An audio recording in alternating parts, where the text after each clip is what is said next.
All right, so welcome everyone. It's good to see you. So this week the two topics are levitation and invisibility. I'm just kidding.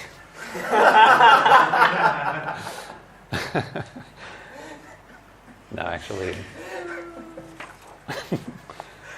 So it's mindfulness and awareness, a bit more practical. And so today's episode is about mindfulness.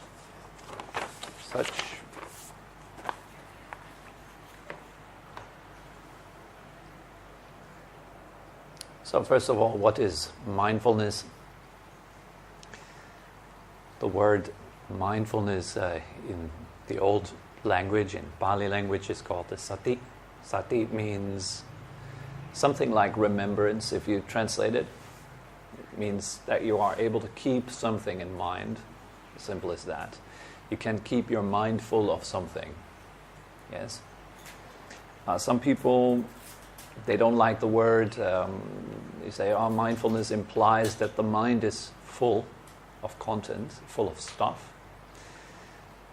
And so that might imply confusion and restlessness and all that kind of stuff. So they don't like to use the word mindfulness.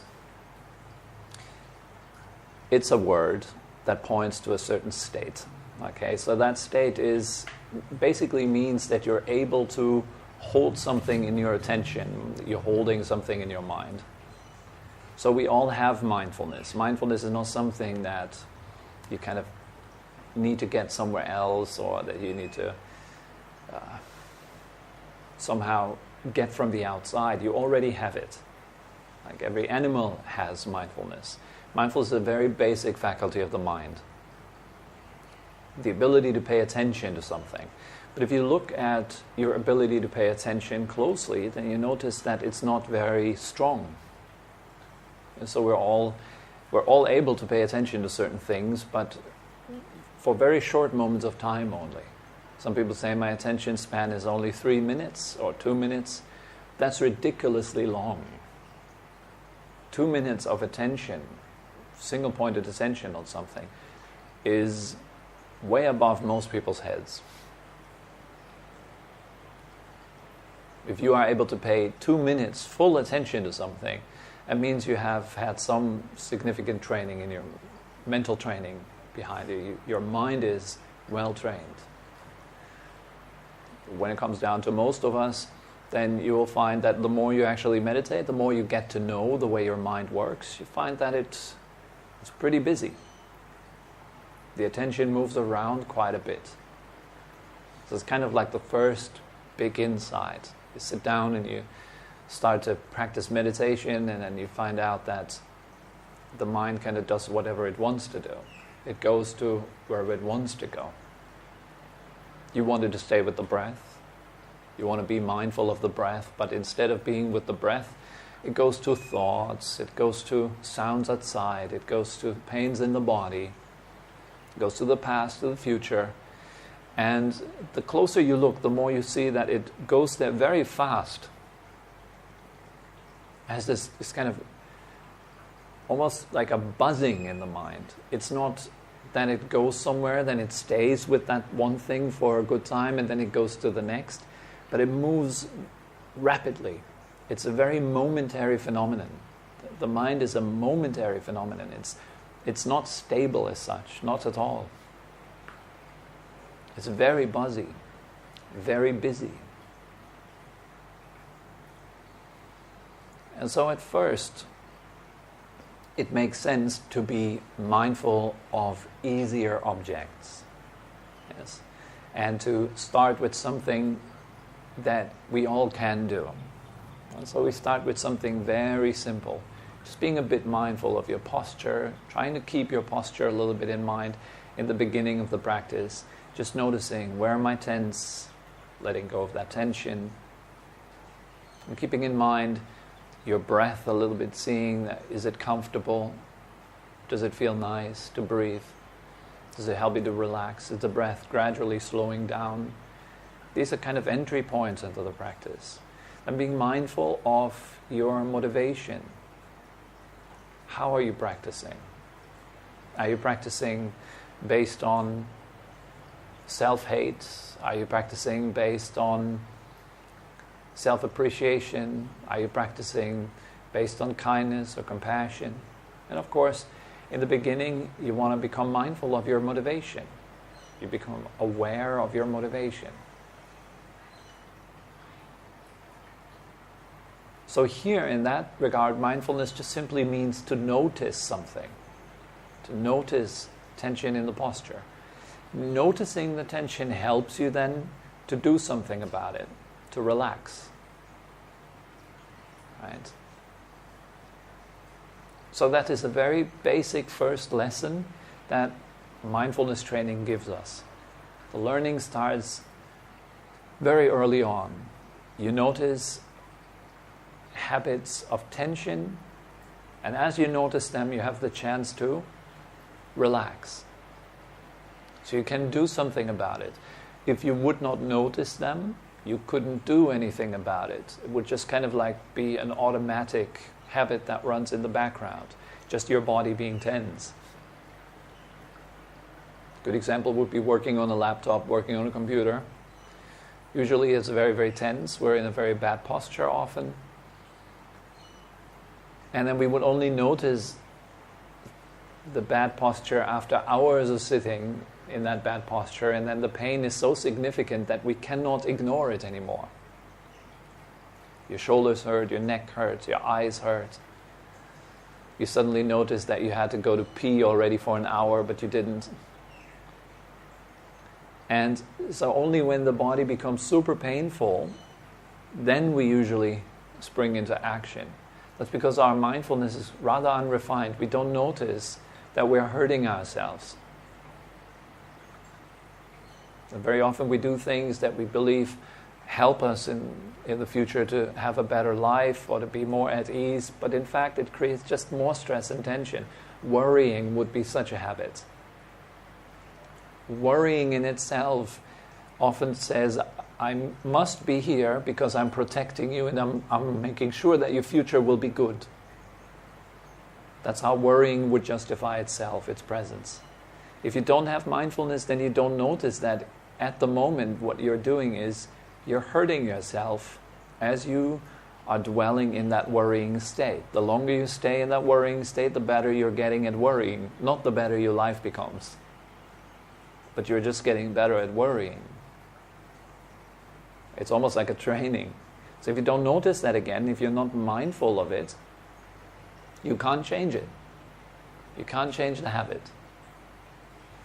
So mindfulness is at the very base of changing our habits, of changing harmful habits into beneficial habits.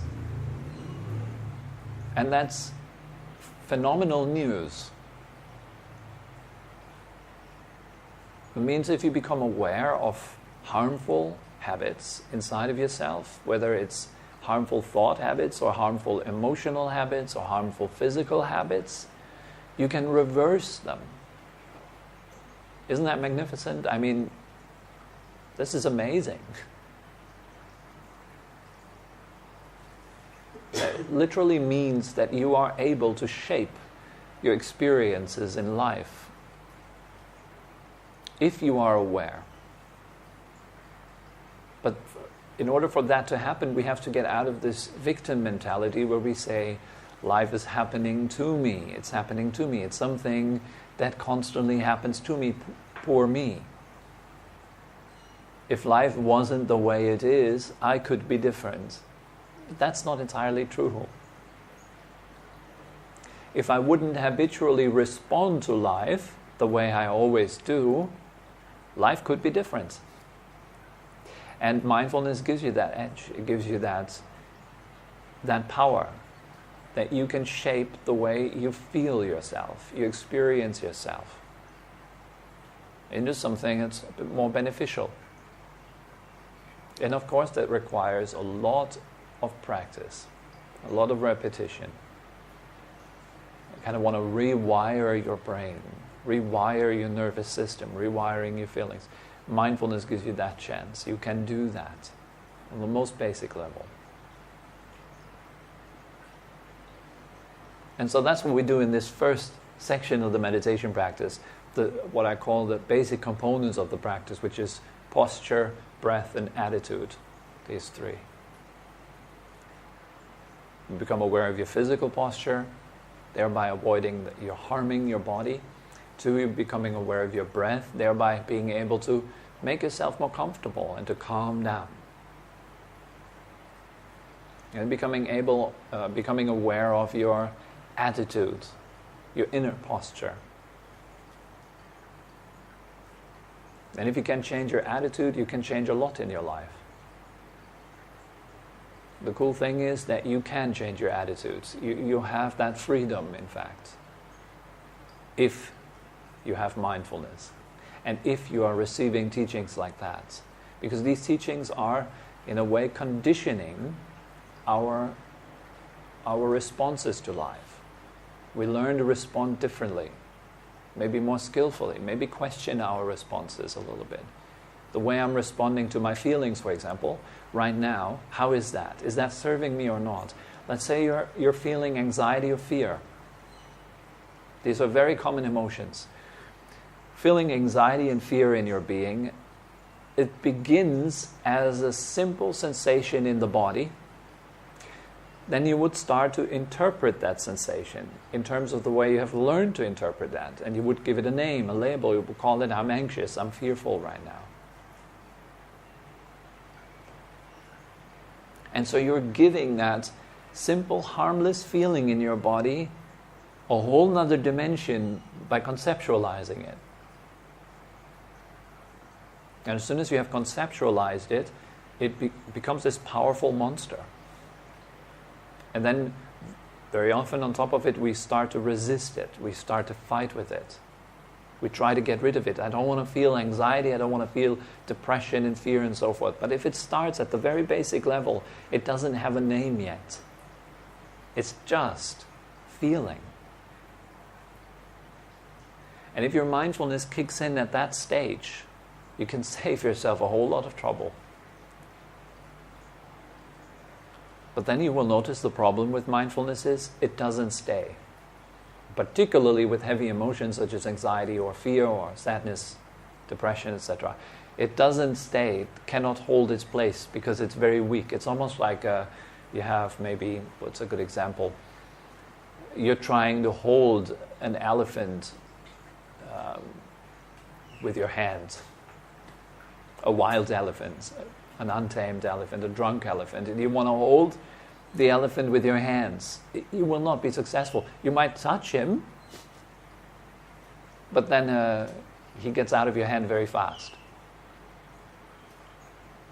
So there has to be some strength in our mindfulness so that we can actually hold something, keep something in mind. And the longer you're keeping something in mind, the more you nourish it. And so we might be, for example, holding our fear in mind for quite a substantial amount of time and really diving into it. That's what happens when you get these panic attacks and so forth. You're really diving into it. You're becoming utterly identified with that stage, and then it becomes bigger and bigger and bigger. We nourish it. It's a type of mindfulness. We're kind of becoming more and more mindful of being fear or being anxious, to the point where everything else disappears, right? You're so lost in your fear, so lost in your mental states, that every other option completely disappears.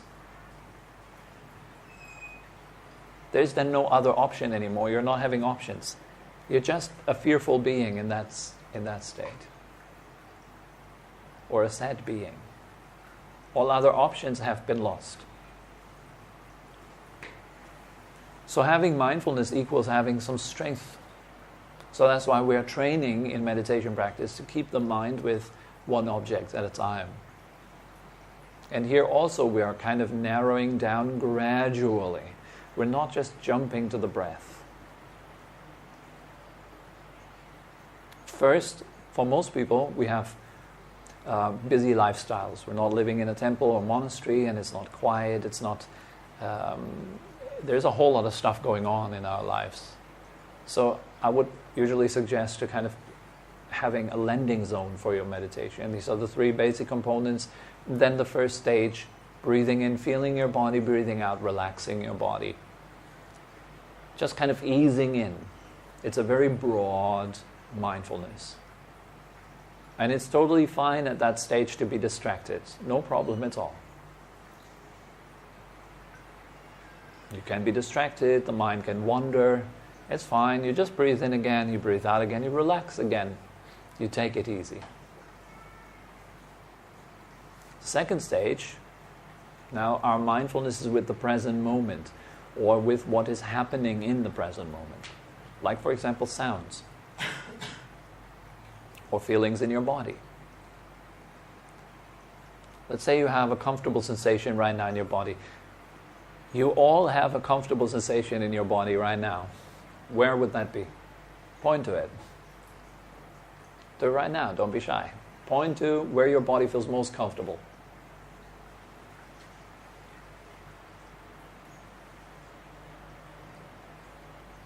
Where do you feel comfortable? Everywhere. Wow. That was pretty good. You had a good meditation then?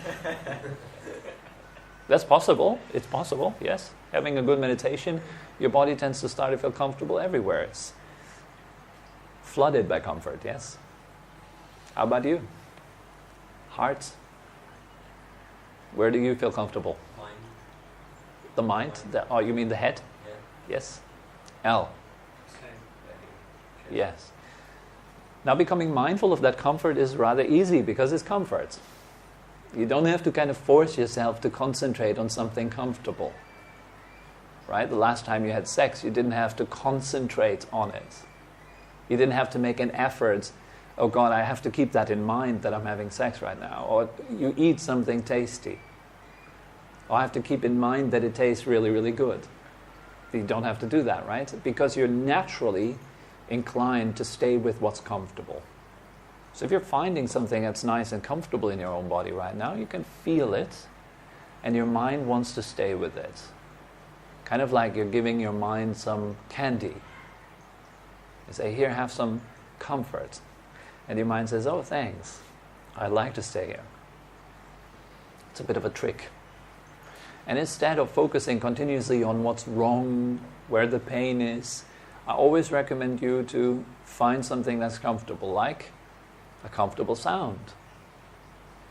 Can you find a comfortable sound? It's probably easy to focus on uncomfortable sounds, like cars passing by or people yelling or something like that. But there are also comfortable sounds, like the fountain, for example. I kind of like the sound of the fan as well. It's very steady. Or birds outside. So then I direct my attention to that, and it helps me to be present.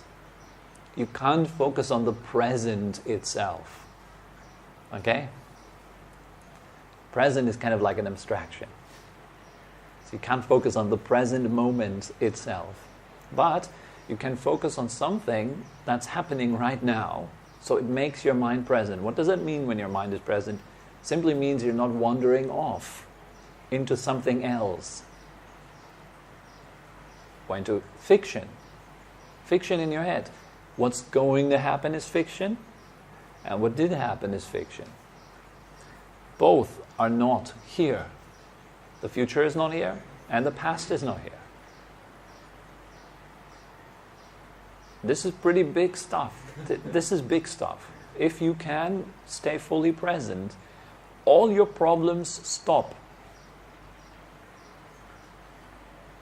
You can never have a problem in the present moment unless you think one up. If you start to think, yeah, but what if I do, then you already have a problem. But if you're not thinking anything up, you're just with the sound of the birds, or with the feeling in your butt sitting right now. It's not problematic. It's just a feeling, just a sound.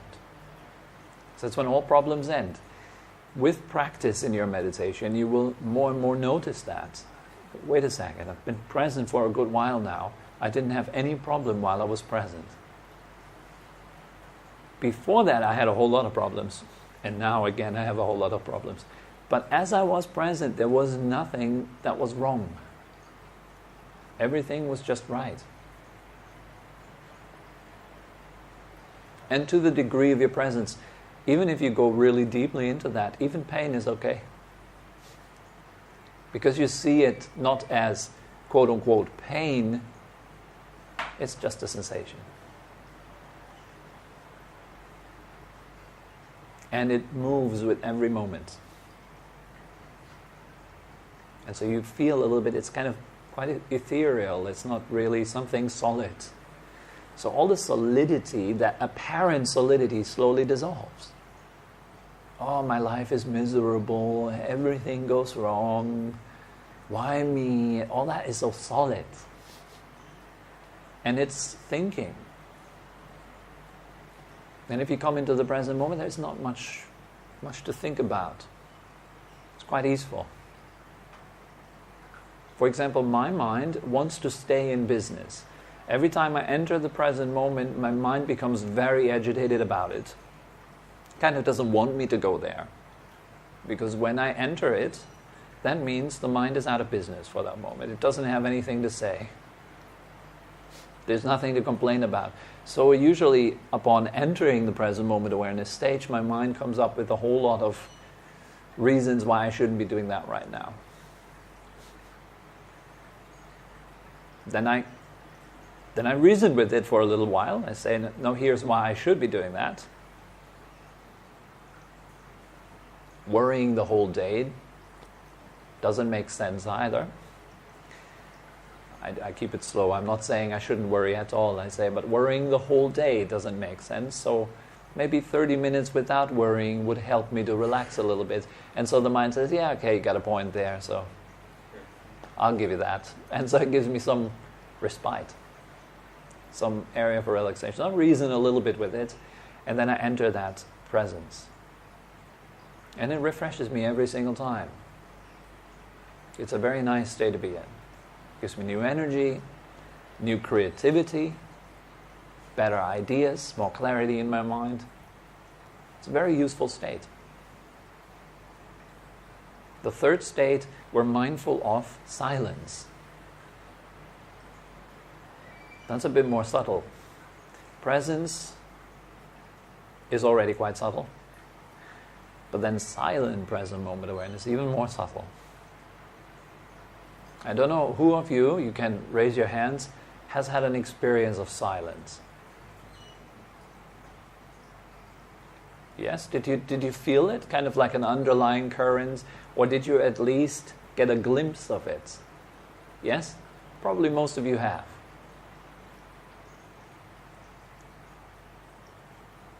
Right now, it's you. Right now, you are silent inside of yourself as you're listening to me. Are you not? Your mind has nothing to say right now. That's why people like to go to talks, or watch TV, or read a book. It makes their mind shut up for a moment. The only problem with it is we don't notice it. We don't notice that the mind is quiet, but right now you do, right? Unless your attention wandered off again.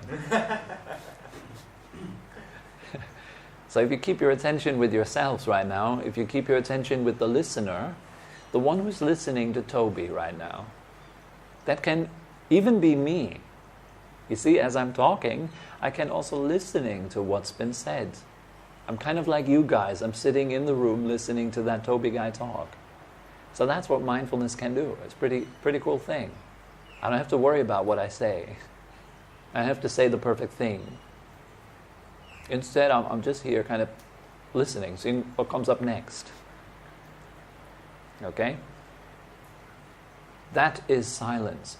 That listening quality in your mind is silent. It's quiet. Maybe you're still noticing it. Or your mindfulness is not so strong yet, so you're constantly losing it, right? So then you come back to it. If you ever listen to a talk like this, and you want to get the most out of that talk, listen to the silence inside of the listener. If you can stay in the silence, if you don't pay attention to what I say, the content of what I say, but you pay attention to the listener, that you get so much more out of every talk. Forget what I'm talking about. What I'm talking about serves the purpose to point you there. To point you to, well, who's listening right now? Is that listener not comfortable and quiet and easeful? So then dwell there, rest there, more and more. Keep that in mind. It's a more subtle object. But you keep that in mind on stage 3. And the longer you keep it in mind, or the longer you can sustain your mindfulness on that, the more an impact it will have. The more it will kind of almost like permeate your cells, permeate your being, slowly, gradually. And that silence has a transformative effect. It changes you. The longer you stay in it, the more it changes you. It changes your priorities. It changes your feeling states. Of course, for the better. It makes you more happy. Why is there more happiness? Because there is less to be burdened by. You're not burdened by stuff, thoughts, heavy thoughts about me and my problematic life. Which is, after all, never really problematic. Unless you think it is. It's really hard, actually, to remember that. So that's our practice. We remember the simplicity of actually just being alive, here and now. Then that's that. And sure, the mind doesn't want to just get out of business. It wants to stay in business. So it comes up with reasons why you should be thinking of your problems right now, rather than relax. But you can't just relax. When I enter serious states of relaxation or stages in my life when I commit to practice more, the mind is outraged by that. It almost like attacks me much more than usual. And attacks me with heavy stuff. It comes with really depressing emotions. It tries to pull me down. The more I practice, the tougher it gets with me. It's not that the more I practice, the more fluffy I become. If that would be the case, I know by now I would be doing something a bit wrong. It means I'm kind of avoiding stuff. I'm not really looking. But there is fluffiness to the practice too. There is goodness. There is happiness. There is joy. But it's a very different kind of joy as the made-up joy that we usually create in our minds to kind of give us hope, to look forward to something, to try to, create a different self-image of me being confident rather than not. That is a bit of an unreliable happiness. The deeper one is something you can truly rely on. It's a happiness that is at the core of your being. It's what you already are. It's not what you need to add. In our culture, we learn that happiness is something you must add on to you. And it's outside of you, and you must get it. It might be an idea, or another book you must read, or another conversation you must have, or another place you must go, or whatever. We have that feeling happiness is a consumption good. It must be consumed. But that's not really true. Sure, consumption is fine. You get a bit of happiness every now and then. It's more kind of a relief that you get. Like when you're hungry and you eat. It's nice. The eating is nice because of the hunger. Eating wouldn't be nice if you're already full. It's nice because you're hungry. Like that, everything in life that we search for, that we try to get, that we try to add on to ourselves. But there's something deeper to you. And you can only find that if you listen to it. That's what silence does. If you're quiet, it's almost like in a conversation. You can't really listen if you think of what you want to say. You're in that moment unavailable. Your mind has been stuck. Like, for example, you hear something that I say and you get stuck there. In that moment, your ears shut. You're just in that thing. You can't hear anymore. The hearing stops right there. The same thing happens with ourselves. Whenever we get stuck in a realm of thought, we can't hear ourselves anymore. The head is too loud. And you can see it very clearly. When people become heavy of thought, their face changes into a frown. It becomes heavy. So heavy that they have to hold their heads often. Even like, it's almost like the body does that kind of gesture, like, you kind of need to rest your chin on your own hands. Because the head is so heavy, so full. We can't hear life anymore. And so we don't really have the feeling of actually being alive. So life can't feed us. The result of that is an absence of happiness. 1 second. So that absence of happiness and joy, the absence of lightheartedness, is due to the heart being loaded with stuff. So entering silence, that becomes more and more obvious. This is happening in practice, not as a concept, not as an idea, but actually in practice. And for that you need to be able to sustain your mindfulness on one thing. So paying attention deeply enough, long enough, and the thing kind of reveals its hidden secrets. Ajahn Brahm gives this beautiful example of a lotus flower. That lotus flower is closed in the beginning of the day, and then the sun shines on it, and sun has to shine on it in a sustaining way, long enough for the first layer of petals to open. Then it shines into the second layer, and as it continues to shine, they will open, etc., etc. So mindfulness is like that. It has the function, is like sunlight. It illuminates your object, what you're looking at. Here in that point, it's not silence. You allow yourself to really experience that silence without letting the mind deviate to somewhere else. The fourth object then is the breath. I won't take it any further today. But being mindful of the breathing here simply means keeping the breath in mind, not forgetting the breath. The definition of mindfulness, there's another definition given by,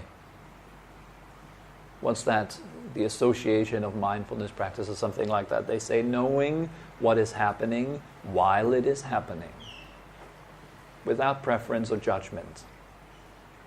Kind of a nice little definition. Goes something like that, but knowing what is happening while it is happening. Fair enough. You can use that.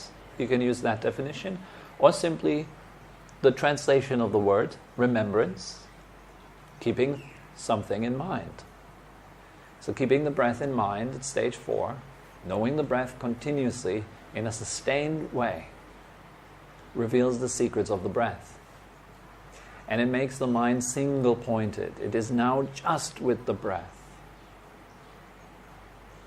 And the deeper you go into the breath, the more happiness comes up.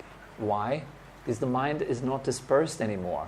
All the energy comes into a single point. Like a magnifying glass, when you hold it under the sunlight, it burns something, right? Because the light gets bundled. The same happens when you're bundling your mindfulness on just one object. Your mind becomes very powerful, whereas before it's been dispersed. It doesn't have that much power. But if you bundle it, it becomes unbelievably powerful. And you need that kind of power to break through the penetrating insight, to really see truth in such a way that it absolutely changes who you are, that it changes your life. So this is the function of mindfulness, right? We're practicing mindfulness techniques to empower the mind, to have a choice in life, that we're not just subject to automatic habit patterns that run in our brains, in our nervous system, in our biology, but we have that element of choice. Here's what I can do to make it better. Here's what I can let go of to make it better. To evolve, to practice, right? That's one function of mindfulness. Another one is to empower the mind directly, to make it strong. A mind that is not dispersed is a mind that is strong. It's a powerful mind. And such a powerful mind can be used properly for deeper meditation, for insight practice, vipassana, clear seeing, call it whatever you want. Yes, the ability to transcend suffering once and for all is directly dependent on the power of your mind. If your mind is not empowered, it's going to be kind of wishy-washy. It doesn't really work. Yeah. Okay, so that's kind of all that comes to mind today.